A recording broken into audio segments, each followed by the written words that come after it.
सदर मुमलिकत के ज़ाती मौलिज डॉक्टर आसिम हुसैन का कहना है कि सदर मुमलिकत आसिफ अली जरदारी की सेहत बतदरीज बेहतर हो रही है। कल या परसों तक उन्हें अस्पताल से रुखसत देकर घर भेज दिया जाएगा। कराची में मीडिया से गुफ्तगू करते हुए डॉक्टर आसिम ने बताया कि कोरोना का कम असरात वाला वेरिएंट अब भी फैल रहा है। सियासी मुखालफिन जो भी बात करें किसी भी बात को ट्विस्ट करते रहें, अफवाहें नहीं फैलाई जानी चाहिए। मीडिया हमारे सोशल मीडिया से बातें उठाकर मेन स्ट्रीम मीडिया पर प्रोपेगेंडा करता है, इसलिए हमें एहतियात करनी चाहिए। उन्होंने कहा कि सदर मुमलिकत से मुताल्लिक आर्टिफिशियल इंटेलिजेंस से बनाई गई वीडियोस फैलाकर सेहत की अफवाहें फैलाई गईं। कोरोना अब भी पाकिस्तान में मौजूद है कि वायरस दवाइयां अब आ गई हैं। सोशल मीडिया पर जो खबरें चल रही हैं वो मुनासिब नहीं। सदर मुमलिकत को ब्लड प्रेशर और शुगर है। जाती मौलिज ने कहा कि सदर की सेहत बिल्कुल ठीक है। आसिफ जरदारी की मुलाकातों पर पाबंदी है, सिर्फ डॉक्टर्स को ही उन तक रसाई हासिल है। माहिर डॉक्टर का पैनल आसिफ जरदारी की सेहत को मॉनिटर कर रहा है।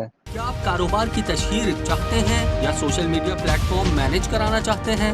तो देर कैसी, अभी राब्ता करें ओनली न्यूज की टीम से। हमारा कॉन्टेक्ट नंबर आपकी स्क्रीन पर है।